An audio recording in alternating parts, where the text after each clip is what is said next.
Hello, everyone. That Weems guy here for yet another episode, and joining us tonight for I believe what is his first appearance on this show, although we've both been on the primary and secondary show numerous times together, is Warren Wilson from the great state of Oklahoma.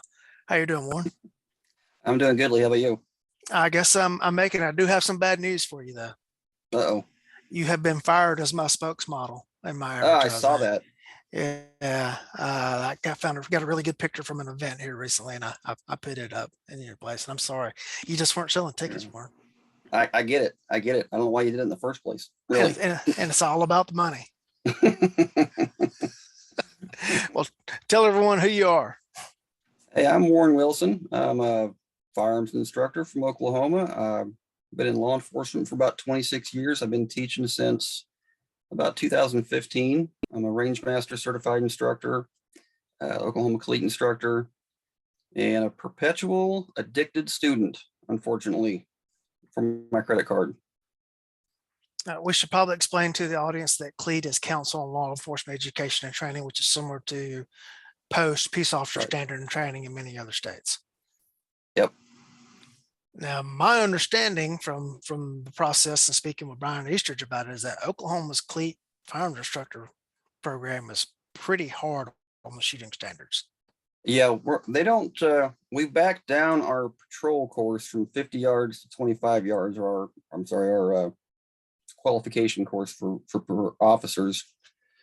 But the the instructor program is still what it was before, and it is about a 50-50 washout rate in the second phase. The first phase, you got to shoot a 480 on the PPC, the old-fashioned style, no thumb cocking, actually shooting left-handed, doing the positions, and then a 540 in phase two. So you get that first 2 days to shoot a 480 and the next 3 days to shoot the 540. And if you don't, you pack your bags. Could you explain to the audience what you mean by the positions? Well, the in PPC and the police or practical police pistol, whatever competition, which I never actually shot before then, you have to shoot, you shoot standing, you shoot barricades, which we use 4x4 posts to simulate barricades, which we found out not everybody knows, or at least I did the hard way in your class. And then we have to shoot that same thing from the weak side with the weak hand, and we shoot kneeling, different kind of kneelings, and then a sitting position that looks like the most uncomfortable thing in the world, but it's actually pretty comfortable once you get used to it. It's a very solid position, and then we even do prone. None of that has been, well, I will say none of that. When I did the FBI firearms instructor class, we had to shoot the old pre-2013 FBI course, and it had some prone shooting in it, and it had kneeling on both and standing on both sides of the barricade. And the Alabama post course may still have that, and we had to shoot it because we were in Alabama, and so we had to do that for a standard for all the Alabama officers. And it's a completely different animal than just standing there shooting. It very much is. I always teach the new kids. I always teach them the golf grip for the prone, and at least give them that option, because a lot of folks just can't get their head down there, and that gets it up. And it's a really good grip. It's a good tool to have, and we teach them in the academy, but they don't have to actually do it for a qualification. It's just for orientation. And then after that, you got to shoot 90 on everything, including our old course, which was the 50-yard course. So if you miss both of your 50s, you can't miss any of your 25s are in. So the old course was 40% from 25 and 50, 40% of your score. So you couldn't pass if you couldn't shoot it at any kind of distance. The new one's a little bit more lenient. Okay. Yeah, our state course is down to 30 rounds now, and you only got four. You got four at the 25 and four at the 15, and everything else is from the 7 and the 3. And there's one stage that the hardest thing about it is remembering everything that they want you to do. The actual shooting's not that hard, but remembering to do everything in the exact sequence. Well, that's a good thing too, I guess. It makes no Ours, sense whatsoever. you can miss everything at 25 and miss one at 15 and still qualify. Yeah. So on the new one, and there's a lot of Yeah. folks that struggle with it. Yeah, I don't get it either, because on ours you got to have 240 points to qualify, and there's 220 points at the 3 and the 7, which just means you've got to get 20 more points from the 15 or the 25, and there's 80 points available to you at those. So Yeah. I don't get it either, but it's a thing apparently. And probably what it is shooters that have phobias. Well, that's something we can talk about if you like. I hope so, because that was the whole point of the episode that Warren wanted to talk about coaching phobic shooters. So first thing we should probably define what are phobic shooters. I would say anybody who has a phobia of firearms or shooting would qualify in my book as a phobic shooter. I don't know if I really created that term or if other people have talked about it, but we come across a lot of people who are afraid of guns and come to class because they either want desperately to overcome that fear or they want to use a firearm for self-protection because they're afraid of the way things have been going the last several years. And I get quite a few of those in class. A lot of them older, some of them quite a bit younger, male, female. It comes in all shapes and sizes. And so I decided that I wanted to do a deep dive on that and learn as much as I could about teaching people who had phobias and try to help them get over it, try to give them the permission to be afraid, but the tools to get over it, the tools to get on top of it and control it. And what kind of motivated me to do that was that I'm afraid of cameras and public speaking. Terribly afraid. What is one of your duties there at the police department? Yep. I wanted to get over it because I wanted to be a firearms instructor. So I didn't get to brave enough to do it until I was in my 40s. And I was going, sending my daughter to one of Lynn's classes. At the time, she was doing a lot of the ladies classes on the Sunday. And on Friday, Saturday, Sunday, Tom would do his instructor class. We're talking about Tom and Lynn Gibbons. Yep, Tom and Lynn Gibbons. And so Lynn said, my daughter was only 16, so she wanted to talk to me about what her experience was and how her safety was and whether we're going to let her use a holster. And you know how Lynn is just magic. You know, she's just so persuasive. Next thing I know, I'm on the computer, signed up to go to the instructor class. And I'm not even sure how it happened. I still don't know. But it's one of the best things that ever happened to me. But it was nerve-wracking because I had to, you got to make the PowerPoint, you have to do the teach back. And I wanted to review it for police marksman at the time as well.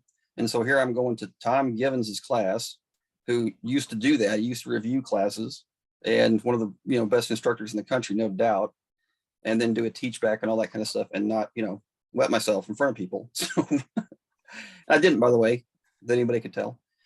But it was just a great experience. And I thought, when I have these people come to classes, and my very first experience with a phobic shooter was a lady who I put her on the far right because she was having some safety issues. So I wanted her on the right side just because she kept turning to the right. Well, that was a mistake because I didn't pick up on the phobia. She got hit with a piece of brass, thought she'd been shot. So you can imagine how she's never been back to the range. I'm still see her once in a while and work on her, but that had an effect on me. That was my fault. I failed in not knowing how to recognize that and how to help people with that. So, like I said, kind of started doing a deep dive into it. Yeah, Warren is the public information officer for his agency, and that was our little chuckle there about his fear of public speaking and cameras. I'm not supposed to be the PIO, but I keep getting stuck in front of the cameras. So I'm supposed to be the assistant PIO. But when CNN was down last week, I looked around and it was me. So I have two deep-rooted phobias. I will admit to one of them. I will never, ever publicly admit to the other because I work with cops. And I will be exposed to this phobia every single day. But the one I will publicly admit to is a fear of heights. Mm-hmm. And it particularly manifests itself on bridges. Really? If the bridge is flat, I'm fine. But if it's one of those bridges that humps and goes way up high over high in the middle, to the point that if I am traveling, I will get on YouTube and Google, and I will go all along the route and look for any big rivers and stuff that I cross, and then I will get on YouTube and look at videos of people crossing the bridge to decide what my routes are. So it's a good thing you lived on that side of Memphis, huh? Yeah, well, I actually went across that bridge a week before they found the crack in the I-40 bridge. And part of my phobia comes from a trip to Oklahoma when I was 2 years old and crossing the bridge on 72. But we won't need to get into that whole story. But I went to Indiana and back this past weekend, and my father would be so upset at me that I took a route that was 25 minutes longer because I liked the bridge that I crossed the Ohio River on better than the other one that was available to me. My father used to have a little green notebook with a pencil, and he would figure miles per gallon and everything on a trip, and you had to take this trip by the shortest miles. And nope, I'm all about that YouTube of watching that bridge to go across it. Yeah, your So, stomach lining is more important than a couple bucks. oh yeah. All right. So what different phobias have you identified in shooters? Mostly that it's the actual phobia of it's magic and it's going to do something on its own. They really, I mean, they don't rationally think that, just like you don't really think the bridge is going to fall out from under you. I don't think the camera's going to bite me. I don't think, anybody in the audience is going to attack me. But, as a brother Hearn has taught us, that kind of stress is equal to real life stress, and it's not fun. And then, of course, there is people who are just afraid of what a gun can do, and that's probably pretty rational.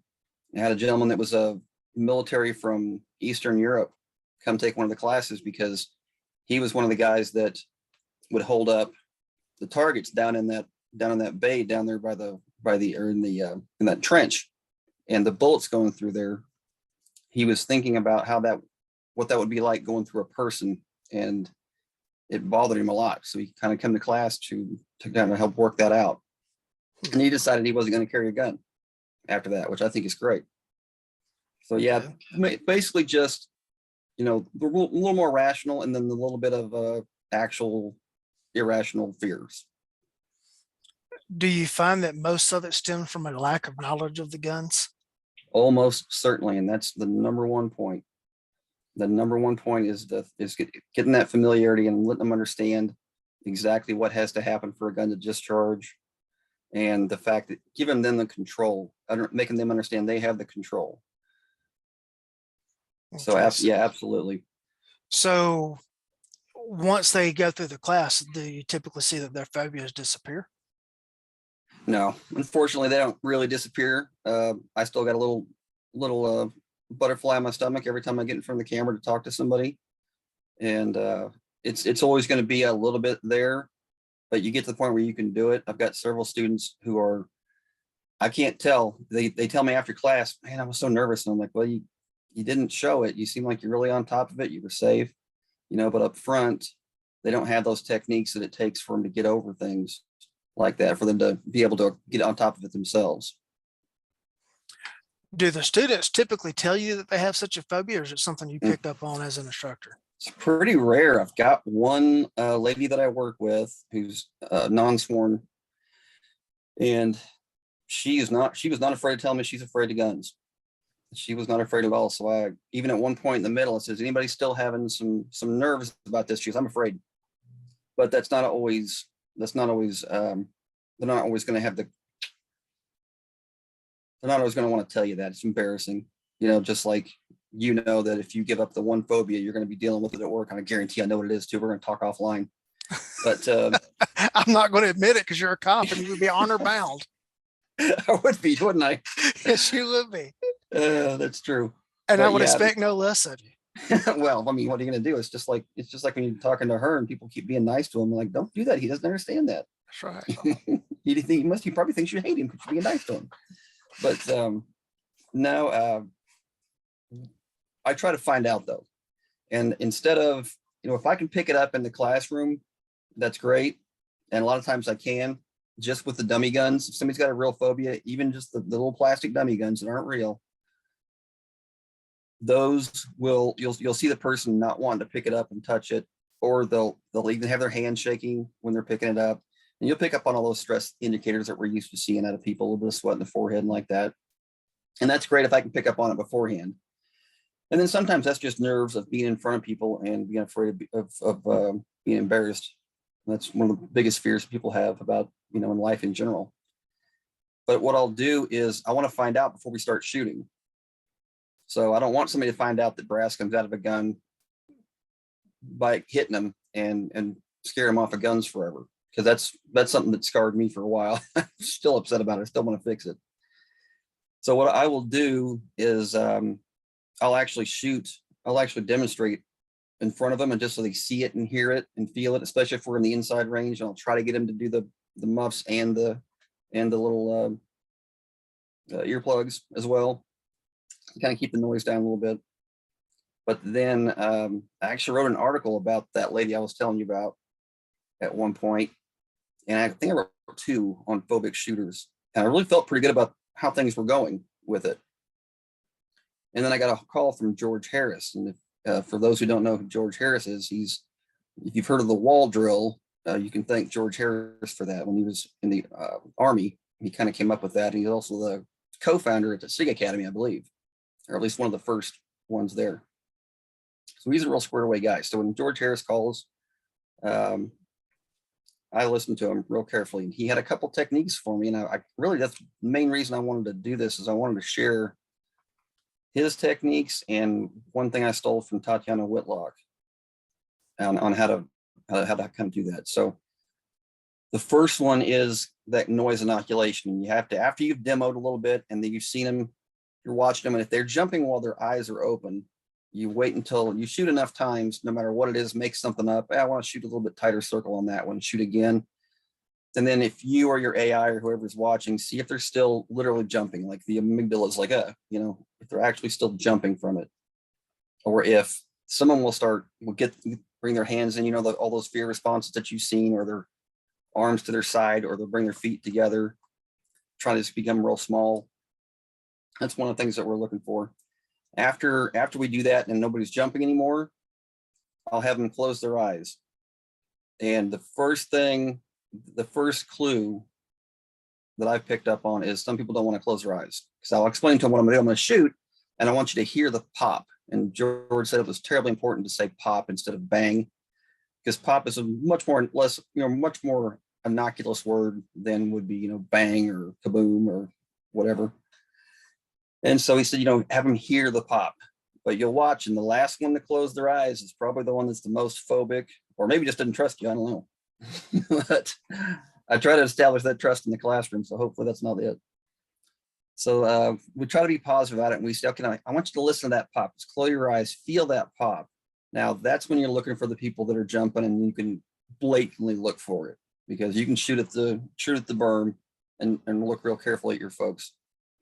If nobody's jumping after 2 or 3 shots, you're probably in pretty good shape. You probably don't have anybody who's truly phobic. But if they're still after 5 or 10 shots, you're going to want to pay that person a little bit more attention, and maybe even offer a little bit more free training afterwards. I'll generally do that, because I can't live with somebody getting out there and being phobic anymore. I don't want to see that happen again. So I'll tell them, just listen for the pop. Is it really that loud? And then talk to them about, how would you describe that? Would you describe it as a pop? And they say, yeah, it really is just a pop. And then I'll ask them to, okay, now watch me shoot. And this is important to have a really good grip and stance and all that cool stuff. Have them watch and have them look at the slide and say, okay, is it really, how far is that sight actually lifting up? How far is the gun pushing me back? Is it pushing me? How, and just use the word push use the word push and lifting instead of recoil, because recoil is not an innocuous word, right? So then if that's going pretty well, and again, this is all from George, I do the touch inoculation, where we have them shoot a little bit and watch the sights lift. And while we're doing that, I'm telling them, lift, listen to the pop, feel the pop, embrace the pop. You control that pop. Whose pop is that? That's your pop. That's your push. And then I'll have them do it with their eyes closed even. How much is, and obviously this is something you don't ever do this without one-on-one instruction, obviously, but you're going to be right there and have them feel the pop and listen to the pop and embrace it, and just keep using those terms. And I'm stunned at how well that has worked so far. I'm absolutely stunned at how well that has worked so far. And then another one I stole from Whitlock, Tatiana Whitlock. Now, see, when you said the first in the pre-show, one that you stole from Whitlock, I was thinking Karen. I know. So in this instance, Tatiana is the other Whitlock. The other Whitlock in this case, right? Right. So Karen will appreciate that when she hears this. She's our first Whitlock this episode. That's right. She should be just as famous as Tatiana, That's right. easily. So anyway, Tatiana Whitlock has this thing she does with AR-15s for newer students when she's concerned that they're going to be afraid of them because of the media coverage and all that. And I only got this from one of her videos. I don't know Tatiana, so thank you, ma'am, for your tip. But I got it from one of her videos. She will take all their AR-15s, all the students' AR-15s apart, and then she will take and have them put them together in class. So A, they know how it works, and B, they've kind of deconstructed the fear. And I thought that's a brilliant idea. I'm going to steal that for handguns. And when I go back in the classroom after we figured out, doing a couple of demos, after we figured out where people are on the phobia scale, I'll take their gun, and I never use real guns in class except on this one occasion. I never let the students use real guns ever, for obvious reasons. Anyway, In the classroom. In the classroom, never in the classroom. I know some people do, and I'm not going to throw rocks at anybody. I do not. We use dummy guns.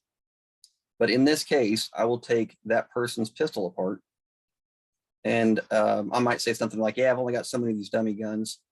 Use your frame of your gun," and we'll have them use the frame of their gun, and I'll take the rest of the parts and just take them with me up to the front of the classroom. And as I do some more lecturing and talking, I try to keep track of time, and I'll eventually go over and drop each part in front of them and watch their reaction to it. And then as we get ready to go back out and shoot, I'll put their pistol back together for them, say thank you for letting me do that, and then put it in their box for them and kind of be gauging their reactions the whole time. And I'll tell you, doing those things in a two-phase class, if I do all those things together, I can get somebody to where they will load their own gun and not be shaken by the time they're done with that day. And it takes pretty much the whole day to get them there with those steps. But so far it's worked. And I know there's somebody out there that's got more stuff. And that's another reason I want to do this, because I want somebody else to call or email or whatever and give me some more good stuff like steal. And hopefully somebody can steal this and get some use out of it too. Cool. Do you do anything like when they fire their first round, where they only load their gun with one round? That way, if you have a fear reaction. Oh yeah. Everybody starts out with one round, and we only shoot one person at a time when I start on my beginner classes. I've got a what I call a phase, or level 1, 2, and 3.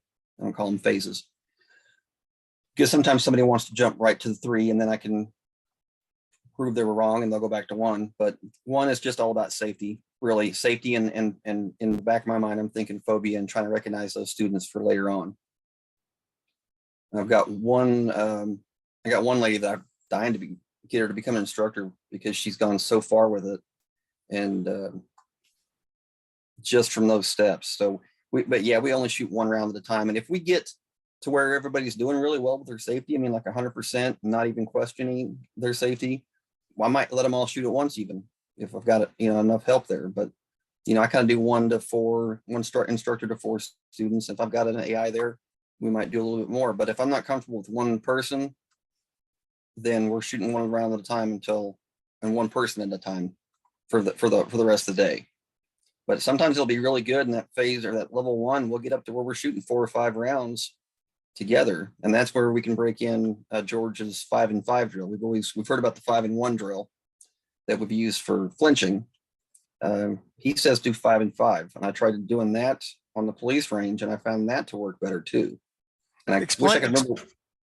Yeah, explain 5 and 1 is you dry fire 5 times and you fire once.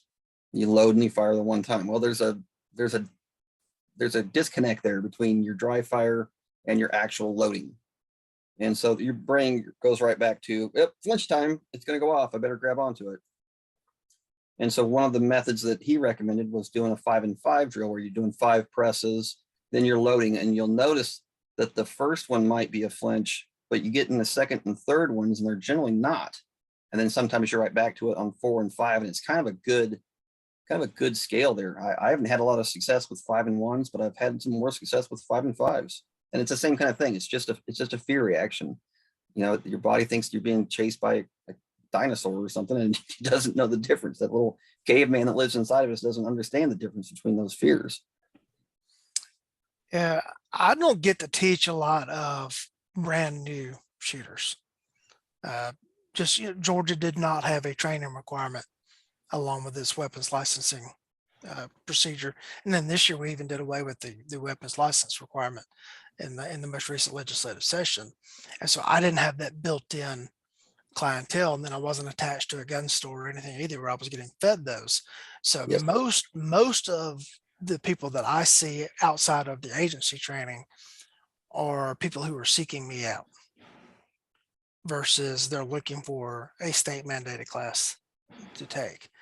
And so as such, like I said, I don't get to see a lot of the brand new, this is where the bullet comes out of.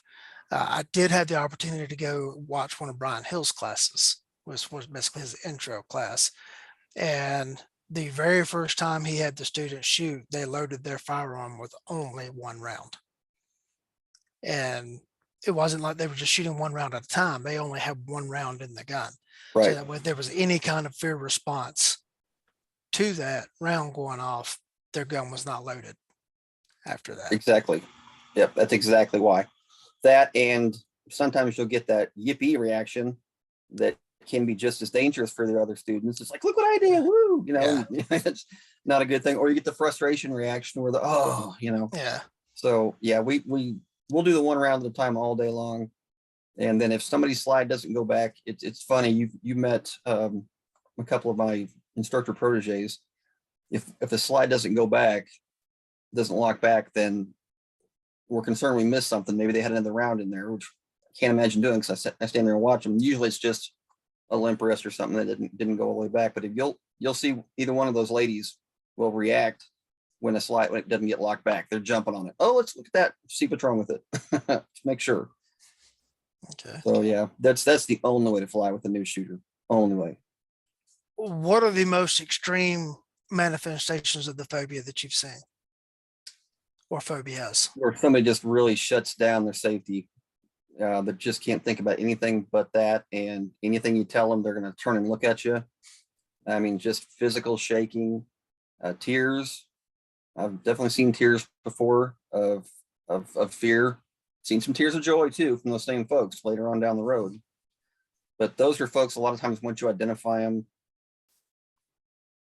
if they can get through the class, okay, that's great, safely. I encourage them to do that because you're just going to inoculate into that fear a little bit and kind of get them squared away. If you can't, I will occasionally I'll have somebody say, let's have you work dry from now on, because that's going to help your flinch, let's say. And they know what's going on, but I don't want to embarrass somebody in front of somebody else, in front of other people. So I'll have them work dry. And then if they're still not safe even working dry, then I'll tell them, just can we set up a date later on and just you and me will come out and we'll just work together and I won't charge you for it. And then you can kind of get back into school and go into schools with me. So yeah, it can get a little scary. Yeah, we do occasionally do a free class for our citizens through the sheriff's office. And we had a lady come to one of those that when it came time for the live fire section, got extremely emotional and had lots of tears. And I just kind of talked with her briefly and said, you don't have to do this. If you want to, this is completely up to you. But if you want to, if you want to continue through with the shooting, then we'll help you. If you decide that you just want to stand back and watch, that's fine. And if you decide you want to leave, that's fine. And that's a really good point that I wish I would have brought up. Yeah, I always tell them, this is all you. You're in control. You decide what you want to do. Nobody's going to laugh and point at you. Nobody's going to say anything to you. We want you to be successful with this. We don't want you to be stressed out. So yeah, it's completely up to you what you want us to do. And remember that I work for you. And I hate it when students apologize to me. Oh, I'm sorry, I forgot to do that. I'm sorry. Don't apologize to me. I work for you. And that tends to help a little bit too. Good point. Thanks. And what we did with her was we did the double plug. We put the plugs on with the muffs over the top of it and just helped her work through. And for her first few shots, the tears were really, really going, and she was determined that she was going to make it through it. And then by the end of the day, she's smiling and running a whole magazine through her gun. Yep. And it's like she conquered it. Um, and it was just that when it came down to that moment of this is when she's going to shoot, that's when it really manifests itself. And we can say, well, I don't understand that. Well, okay. I'm sure there's people that don't understand why I'm scared of really tall, humpy bridges. It makes perfect sense to me. So yeah, and so empathy becomes a thing, right? Yeah. It turns out you got to have some empathy to be a decent instructor. Yeah, and one other thing I would mention about that is, that's when I'll get a little more peer pressure. When they've overcome something, I'll get a little more peer pressure and say, okay, you need to go out and shoot more, even if it's 2 or 3 rounds tomorrow, the next day, a couple days after that. Keep going because this will come back. Think of it like an antibiotic. You've gotten over the infection right now. You don't stop taking the antibiotics until they're completely done. So let's keep shooting and space those out, kind of like a spaced repetition of some rote learning that you're trying to do. Like you might go tomorrow, and then you might go 2 days later, you might go 4 days later. Just shoot a few rounds. Just stay on top of it. Don't put it in the safe and forget about it because it's gonna come back. If you do that. 2 days ago, my phone rings and it's Ryan McCann.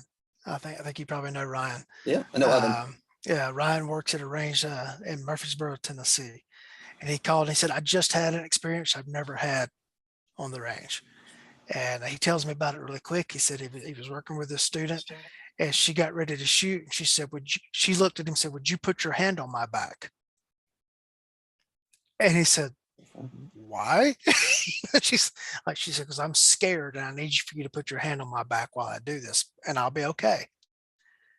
And he puts his hand on her back and she makes it through it and she was fine. And that's something we usually the opposite. We usually ask permission to touch hands. Right. Okay, I'm gonna need to touch your hands. Is it okay if I touch your hands, or I'm gonna put my hand on your back, on your shoulder? Right. But yeah, I've never heard that before.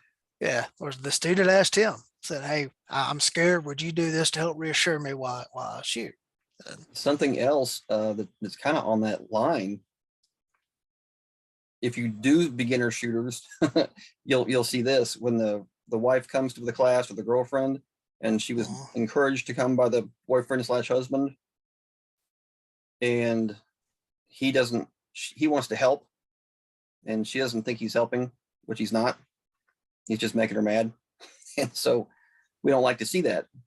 Right. One time, I had a lady who was phobic about handguns, but her husband had bought her an AR-15 like 10 years ago, like 10 years prior.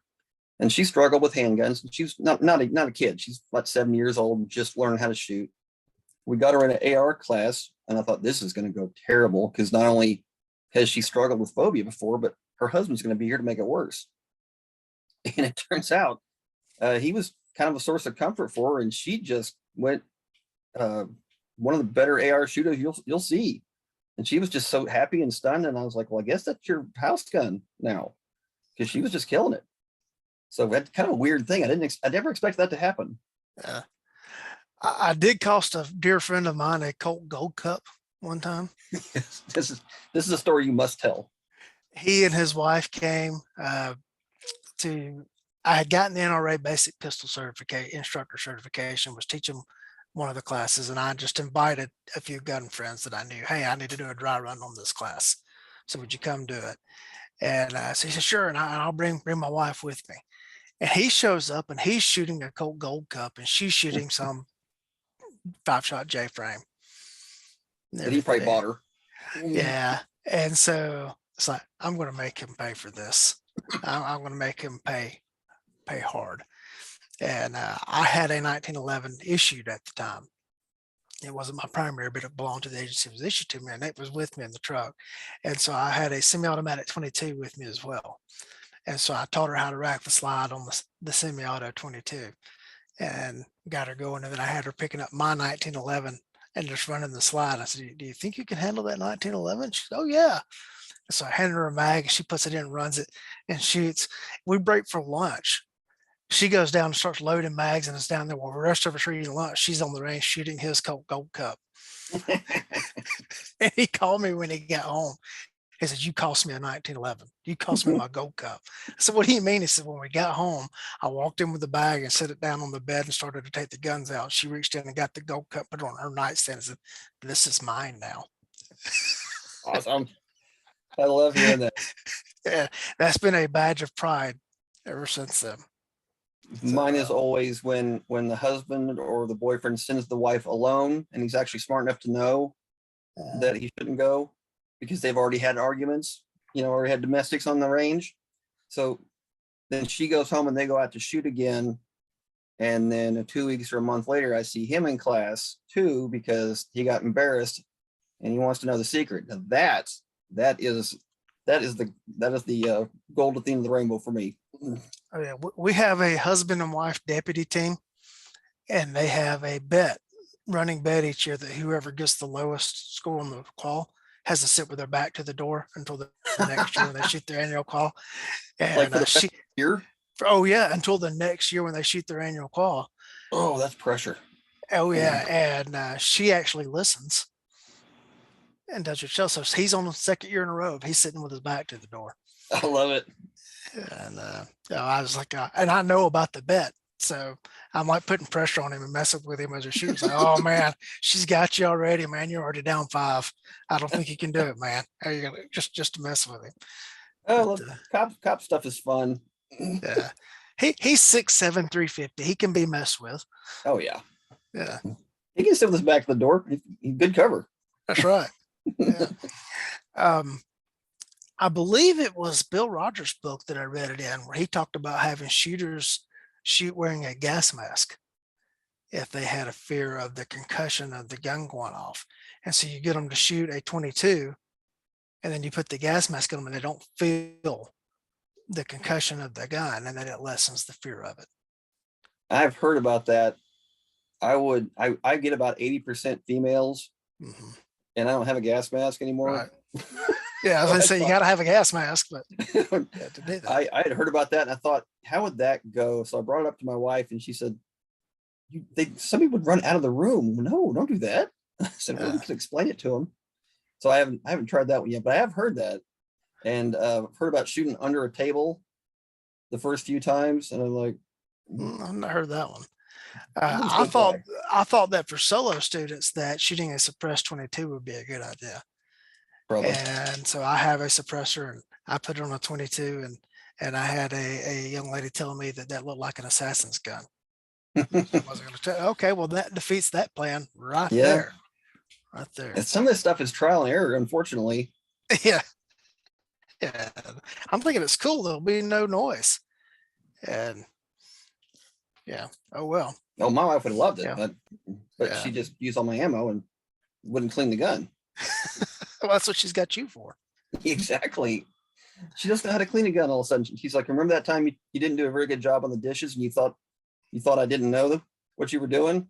Yeah, well, I can't clean guns either. So, all right, you win.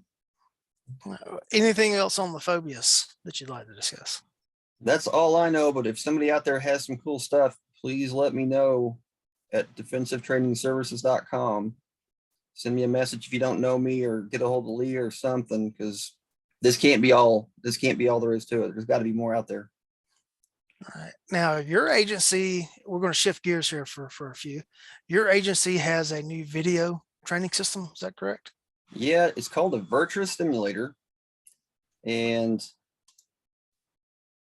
ours is a 300, which stands for 300 degrees. So it has 5 screens. They also have a 180, which has 3 screens. So like the old Milo and Fats that we came up on was just a 1 screen kind of thing. This has all 5 screens, and it goes way around you. And we got that kind of kicked up and running. It took us a little while to get it installed and work out some of the bugs that computers, there's 6 computers involved, so there's always bugs. But it's been up and running and working really well now. And it's got multiple branches for each of 340 scenarios. And that has been really good. We've been using it during I'll do a 1-day de-escalation class for the academy. We added that. Well, I've changed it from 8 hours classroom to 6 hours classroom and 2 hours in the Virtua, just seeing if they have good de-escalation skills. And most of the time, if they do, they don't get into a gunfight. Sometimes they still do, because you can't really de-escalate people. You can only show them the way a little bit. So sometimes it doesn't go right. But then we can use it for, we can obviously use it for firearms. I've got this really brilliant guy that works for me named Kevin Bestachek. He knows the most about the system, and he actually took one of our targets and built our course into the machine so that you can shoot our qualification course in the machine, and it looks exactly like you're there. It's got the cleat target, and when you shoot one standing and go kneeling, it actually changes the angle for you. It's amazing. It's just a really good system, and I think we're gonna get a lot of good interleaving training out of it, which I learned from Weems a while back. I didn't give you any credit for the news, though. Unfortunately, you froze up as you gave me credit for having taught you about that. The interleaving skills that the high fidelity training, learned that word interleaving from Lee. So I just didn't give you credit for it when I tell people that now. So I have to. I don't think I've ever given you credit for that. I've been talking about it a lot. I probably should go back and fix that. Oh well. It's all right. I'll make it up to you. Well, I didn't invent interleaving. I just told you about it. I just learned about it. So yeah, it's that high fidelity training that we can kind of do as we go. You know, that block and silo training we've known for how long? 10 years. That's not the best way to do things. That blocks of training in silos, isolated from the other stuff. It's not the best way to do those things. So we can take this and just a little bit at a time. Like we can have the legal block and the firearms block, and we can do some scenarios that touch on both those. And then we can just keep adding it as we're doing the simulator, to the defensive tactics stuff, to OC, to taser, rifles and pistols and all that kind of stuff. We can do all that and just kind of do it a little bit at a time, so that they're getting that high fidelity training, having to make those decisions under stress. And we're really seeing the guys get better with it. I came out of there feeling like I was better just after shooting the qualification course. I got a really good group when I went out and qualified after that. It's really cool. What is the gun that you use on this? Is it like a CO2 gun or? Yeah, it's a big old canister of CO2 that came with it, and we went and rented another one so we'd never run out.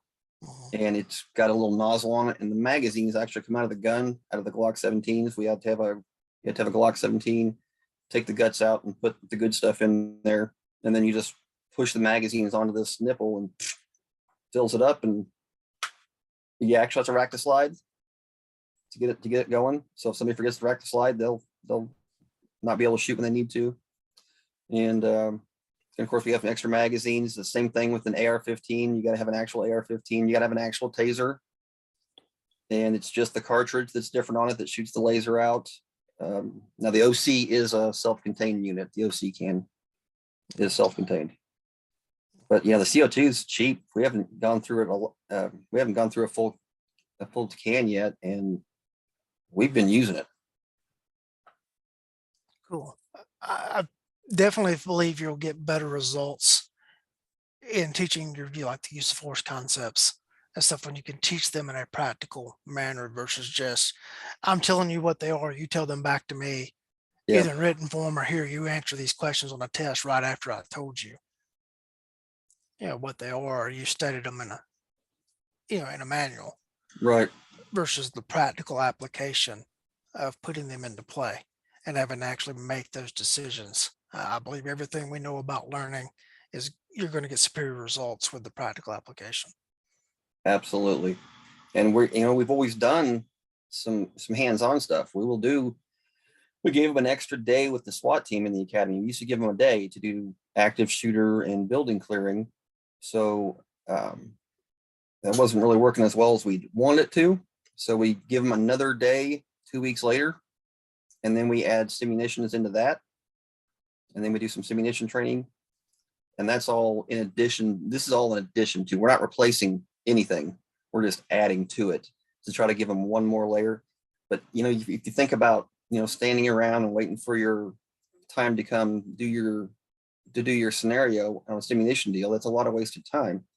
This thing, we can have them all in the same room and they can all be learning from each other and keep changing the scenarios up and change the decisions up. So what was it that Force Science said? Most academies, you make 5 or 10 under stress decisions Mhm. during the entire academy.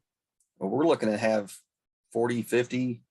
I don't even know how high we can go with it. We're just getting a lot more reps out of it a lot faster, and everybody can learn from everybody else because we got a camera we put in there that feeds into the classroom. So even if we can't fit everybody in there, they can still watch and listen from the other room. Mhm. So it's just going really well. We're real excited about it. Is your academy just for your agency, or is this a regional academy? We went to regional.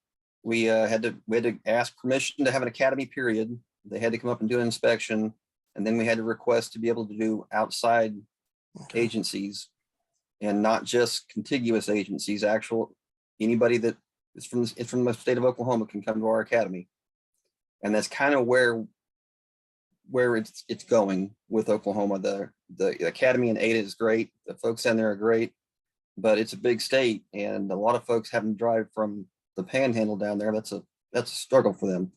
Whereas they could just come to us, and we're several hours. Well, we're 4 or 5 hours closer than Ada is, and then we can just take anybody in. And then I also made my the lieutenant that's under me. I made him go through, and he can not only instruct, he can certify instructors for the state. And that was a tough class too. That had a 40% washout on that class. So we take our teaching pretty seriously in law enforcement in Oklahoma. Cool. Georgia's instructor program, if you go through it at the state training center, is getting close to a 50% washout rate, but there's other ways to get the instructor certification. And the problem is that there's so many people that go through the class that never actually finish up the certification process. And then we've got probably less than, I think somebody did a study on it recently, and like less than 10%, something like that, of the actual certified instructors in the state teach a class each year. Yep. Yeah, and we have that problem on occasion too, where we've had people that gone through a long time ago, and we're using them quite a bit for the academy, but it's generally the same group of folks that are good at certain things. So this last time when that lieutenant had to do his teach back, Cleat actually had to come up and sit through his class and make sure he was doing it correctly before they would give him his certificate, teaching other instructors or certifying other instructors. And I'll just start out where I was going with that. I hate when that happens. That comes with the gray hair. It does. It never come on camera before though. I must be getting comfortable. Must be getting comfortable. I'm comfortable enough to forget and go get old. Yeah, no call. I forgot. You'll think about it right after we stop the recording. Right after we yep. Right after we stop. Anything else you'd like to discuss tonight? I don't think so. I just really want to get that information out there and hopefully help somebody, and mostly hope somebody can chime in and give us more stuff to steal. All right. Could you tell everybody again how to get in touch with you and anything you've got coming up? Warren Wilson with the Enid Police Department. I'm the captain over training. My private company is defensivetrainingservices.com. I did not mean to plagiarize that from Tom's company. Just kind of happened. And I'll be in June, let me see, in September, I will be at the Active Self-Protection Conference teaching gang recognition and maybe something else if I can squeeze it in there. All righty. Well, audience, if you have information on phobic shooters, or you have some questions about anything that was said tonight, you should now know how to contact Warren. So feel free to reach out to him or send something to me. We would both like to learn more tips and stuff of the trade on how to deal with such situations. And, one of the things, the main things I want this podcast to be for is a repository of the history of evolution of firearms training, and then for the improvement of the art and science of firearms training. Upcoming episodes are coming. We'll be interviewing Ed Monk next week on active shooter response. Ed is a West Point graduate who has done a lot of study on that topic and has some really good information, and it's kind of timely, unfortunately. And then we're going to go back through. I've got a series of some Gen 1 gun sight guys that want to do some episodes and record some history. So buckle your seatbelts up because we've got some really good stuff coming. And I've got a bunch of people that have reached out that want to do round robin episode. So we're going to go back to that format and mix those in with some of the other stuff because that seems to be really fun for the audience. We're getting a lot of really good feedback on that, and people want to participate, play along, and I'm enjoying it because it's easy for me. It's easy. I just send out an email and like, yeah, whoever shows up gets there. We'll just record whoever's there when I hit the start button. Brady Bunch. Yeah, and it's just a really easy way to do the episodes. So, but for the audience, we know that your most important asset is your time. And oh, before I thank you for spending your time with us, I haven't mentioned in the last few episodes. Go on Facebook, search for That Weems Guy. There is a group that we have that is dedicated to discussion of the episodes and follow up and just chit chat with the other people who are guests on the show and other fans of the show. And so, with that, thank you for your time.